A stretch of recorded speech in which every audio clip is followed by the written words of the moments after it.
Assalamualaikum warahmatullahi wabarakatuh. Perkenalkan saya Farel Haidar Akbar dari Teknik Geologi Angkatan 2023.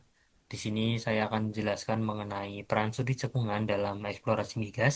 Dalam kasus ini, saya mengambil studi kasus di North Sumatra Basin.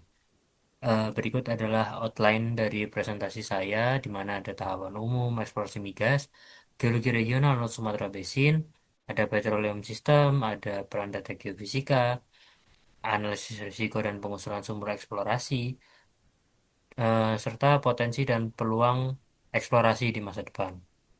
Oke, mungkin masuk saja ke bagian pertama, di mana sebelum sebuah sumber eksplorasi dibor, ada 4 tahapan sistematis yang harus dilalui, yaitu tahap pertama adalah skala regional atau cekungan. Di sini tim eksplorasi itu mengidentifikasi cekungan sedimen yang berpotensi dan menentukan fairway terbaik, yaitu zona yang paling mungkin untuk mendukung akumulasi migas. Kemudian tahap kedua adalah skala play, di mana fokus dipersempit ke kombinasi antara petroleum system itu sendiri yang ada di dalam cekungan. Kemudian tahap ketiga adalah skala prospek, di mana lokasi spesifik dengan jebakan yang sudah teridentifikasi dengan jelas dipilih sebagai tahapan evaluasi volume hidrokarbon dan perhitungan probability of success atau POS. Yang kemudian tahap keempat adalah pemboran sumur eksplorasi, di mana setelah prospek dipilih berdasarkan POS atau probability of success itu tersendiri, eh, kemudian sumur eksplorasi dibor untuk membuktikan keberadaan hidrokarbon secara langsung. Kemudian proses tahapan ini berupa siklus, di mana hasil pemboran selalu digunakan untuk evaluasi berikutnya, seperti yang ditunjukkan oleh arah anak panah yang menunjukkan hubungan umpan balik. Seperti itu, kemudian pada bagian berikutnya ada geologi regional. Secara regional, cekungan ini diklasifikasikan sebagai backarc basin, di mana jika kita lihat batasnya, di sebelah barat daya ini langsung berbatasan dengan jalur orogenesa dari Pegunungan Barisan dan zona sesar Sumatera. Kemudian di bagian tenggara itu terdapat tinggian Asahan atau Asahan Art yang menjadi batas pemisah alami antara cekungan Sumatera Tengah. Kemudian se- ke arah utara dan timur, cekungan ini melandai dan membuka langsung ke Selat Malaka hingga Laut Andaman itu sendiri. Kemudian hal paling krusial ditunjukkan oleh peta pada gambar itu adalah bagaimana keadaan bawah permukaannya, di mana akibat faktor tektonik tegangan di masa lalu, batuan basement ini membentuk geometri Horst dan Graben. Kemudian rangkaian struktur sesar yang berorientasi utara dan selatan mengontrol seluruh evolusi cekungan, di mana area rendahan berfungsi sebagai dapur hidrokarbon, sedangkan area tinggian itu menjadi target utama jebakan migas. Mungkin lanjut saja ke bagian stratigrafi regional, di mana di bagian stratigrafi regional ini eh, sedimentasi tersier di cekungan Sumatera Utara dimulai pada Oligosen saat fase regangan atau sinrift, di mana graben yang terbentuk itu mulai terisi oleh endapan darat dari formasi Parapat, kemudian diikuti oleh serpih laut dari formasi Bampo. Kemudian serpih Bampo ini sangat penting karena menjadi sosok utama dari cekungan ini. Kemudian memasuki Miosen awal hingga tengah itu masuk ke fase post rift, di mana fase ini membentuk formasi Belumai dan Peutu, di mana formasi Peutu ini didominasi oleh batu gamping terumbu di area tinggian yang menjadikannya reservoir yang bagus bagi sistem petroleum kita. Kemudian eh, fase transgresi ini mencapai puncaknya saat laut semakin dalam dan ada endapan serpih tebal dari formasi Baong, di mana serpih Baong ini membungkus eh, seolah-olah membungkus seluruh terumbu dari formasi Putu itu sendiri, kemudian menjadi seal bagi petroleum system di cekungan North Sumatra Basin ini sendiri. Kemudian pada Miocene akhir hingga Pleistosen itu terjadi fase kompresi yang mengangkat pegunungan Bukit Barisan sehingga memicu regresi atau penurunan muka air laut di mana sedimen dari darat progradasi mengisi cekungan dan membentuk endapan formasi Ketapang, Serula, dan Julu Rayo. Kemudian kita lanjut ke bagian petroleum system dari North Sumatra Basin di mana eh, sosro dari petroleum system ini terdiri dari serpih dari formasi Bampo, di mana bisa terlihat juga pada gambar yang berasal dari After Michael 2012, di mana petroleum systemnya menunjukkan formasi Bampo merupakan sosro dari petroleum system di North Sumatra Basin. Kemudian eh, di atasnya terdapat reservoir rock atau batuan reservoir berupa batu gamping dari formasi Putu dan formasi Ketapang yang berupa batu pasir dan formasi Putu berupa batu gamping. Kemudian eh, batuan yang berperan sebagai seal atau batuan penutup itu merupakan serpih laut dalam dari formasi Baong yang mana di atasnya formasi Baong yaitu formasi Sorula, Julurayu dan sebagainya itu berperan sebagai overburden yang memberikan beban untuk supaya sosroknya menjadi matang seperti itu.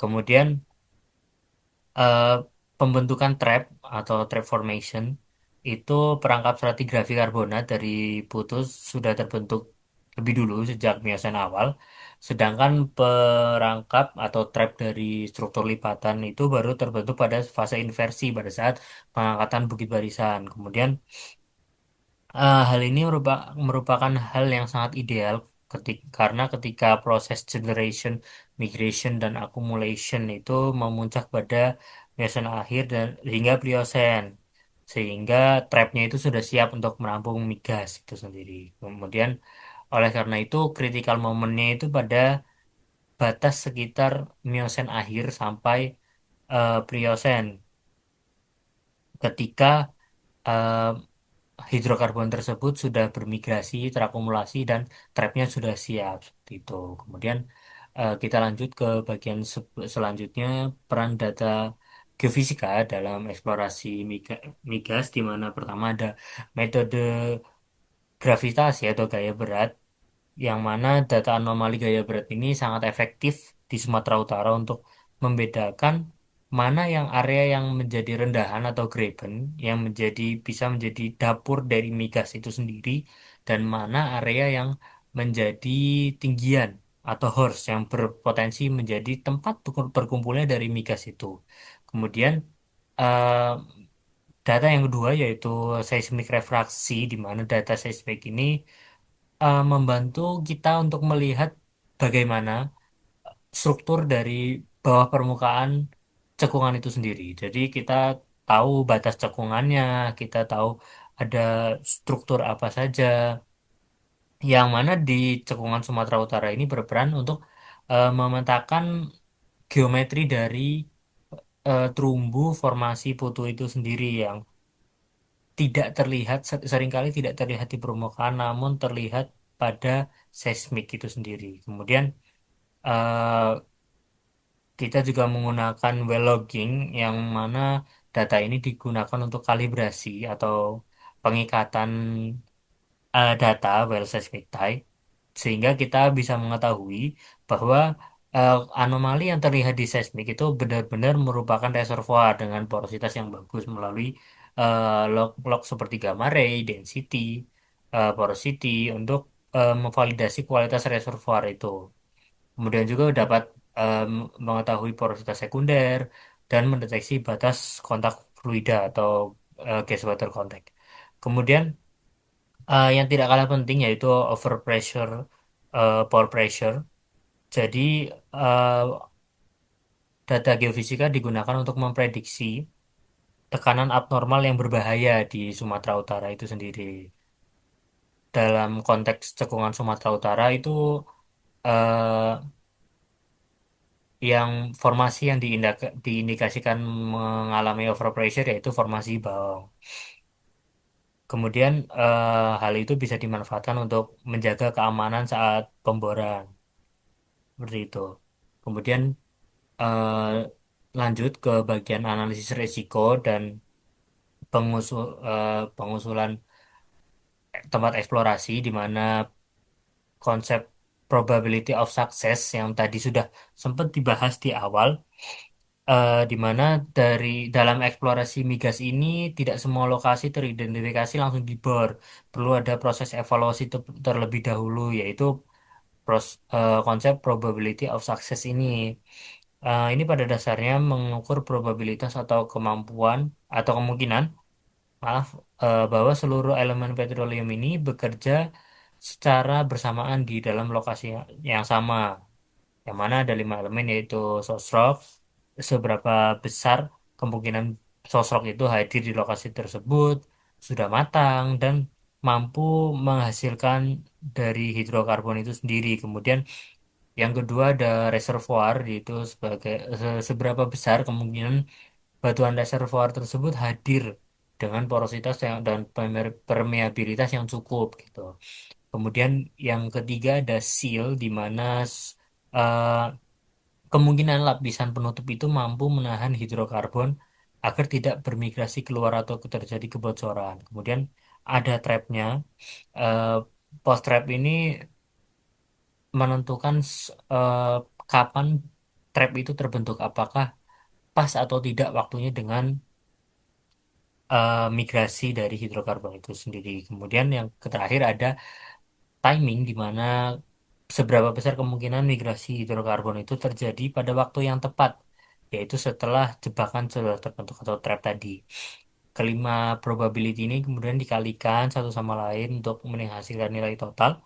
Eh, Secara industri itu prospek umumnya baru dianggap layak ketika pos geologinya sudah minimal 15-20%. Di bawah angka itu, risiko dianggap terlalu tinggi untuk dilakukan pemboran. Kemudian eh, masuk ke kriteria pengusulan titik bor, di mana kriteria pertama adalah kriteria geologi, di mana seperti tadi yang sudah disinggung, yaitu nilai pos geologinya harus lebih dari 15%, minimal 15%. Kemudian seluruh elemen petroleum system harus terbukti hadir atau setidaknya terduga kuat berdasarkan data yang ada. Trap juga harus teridentifikasi dengan jelas pada data seismik. Kemudian kriteria kedua adalah kriteria volume, di mana estimasi jumlah hidrokarbon yang tersimpan dalam reservoir, baik berupa gas initially in place maupun oil initially in place, itu harus berada dalam rentang yang layak secara ekonomi. Selain itu, ketebalan net pay atau zona produktif juga harus mencukupi. Kemudian kriteria yang ketiga yaitu kriteria teknis, di mana eh, kedalaman target itu harus terjangkau oleh rig yang tersedia, seperti itu intinya. Kemudian kriteria non geologi, di mana apakah blok tersebut masih aktif atau sudah terbuka atau bagaimana, lingkungan dan sosial, lebih ke faktor-faktor non teknis dan non geologi seperti itu. Kemudian selanjutnya potensi dan peluang eksplorasi di masa depan, di mana meskipun eh, cekungan Sumatera Utara ini tergolong mature, itu bukan berarti potensinya berhenti sampai di situ saja, di mana masih terdapat beberapa peluang, seperti contohnya peluang pertama eksplorasi deep offshore, di mana area lepas pantai cekungan Sumatera Utara itu khususnya di Selat Malaka bagian utara hingga saat ini masih relatif belum tereksplorasi dengan baik atau dengan intensif, di mana data seismik terbaru itu menunjukkan adanya anomali amplitudo seismik atau yang dikenal sebagai direct hydrocarbon indicator, di mana anomali ini mengindikasikan kemungkinan adanya akumulasi gas pada formasi Baung dan formasi Ketapang, sehingga perlu diadakan eksplorasi ulang pada daerah deep offshore tersebut. Kemudian yang kedua yaitu Pretersier yang merupakan frontier terbesar di cekungan Sumatera Utara berdasarkan penelitian baru yang dipublikasikan oleh IPA 2024. Grup pesangan yang berumur Permo-Trias ini terdiri dari tiga formasi, yaitu formasi Batu Milmil, formasi Kaloi, dan formasi Kualu yang diidentifikasikan sebagai target reservoir baru yang ada di luar sistem yang ada saat ini. Sehingga memang wilayah ini benar-benar wilayah yang belum teruji, yang belum pernah diuji, di mana data seismiknya itu menunjukkan struktur horst yang terbentuk sejak fase rifting itu sendiri, dan porositas sekunder berupa rekahan dan vuk pada batu gamping dolomitik. Formasi batu mil-mil itu bisa jadi sebagai porositas sekunder yang baik untuk reservoir gitu. Kemudian ada potensi yang ketiga, yaitu potensi di gas gas di subcekungan selatan atau dalaman Tamiang, di mana serpih paleogen itu secara termal lebih matang daripada serpih di subcekungan utara, di mana kondisi kematangan ini membuka peluang untuk eksplorasi unkonvensional, di mana serpih paleogen tersebut berperan sebagai batuan induk juga sekaligus reservoir. Eh, Hal ini persis seperti konsep shale gas yang ada di Amerika Serikat, di mana target kedalamannya itu lebih dangkal daripada play shale gas di cekungan lain di Indonesia. Berarti biayanya lebih murah eh, daripada cekungan-cekungan lain di Indonesia gitu. Kemudian eh, peluang ini makin relevan karena kebutuhan energi nasional terus meningkat dan eh, berkembangnya teknologi stimulasi reservoir seperti hydraulic fracturing di Indonesia. Jadi tiga peluang ini yaitu eksplorasi offshore dalam, di offshore, pre-tertiary frontier, dan shale gas cekungan selatan itu menunjukkan bahwa cekungan Sumatera ini masih jauh dari kata selesai atau habis dalam eksplorasi. Mungkin dengan pendekatan yang tepat dari teknologi yang akan datang itu mungkin akan menjadi hal baru, penemuan baru di Indonesia seperti itu. Kemudian ini adalah daftar pustaka atau acuan dan referensi yang saya gunakan dalam membuat presentasi ini. Mungkin itu saja dari saya. Terima kasih. Wassalamualaikum warahmatullahi wabarakatuh.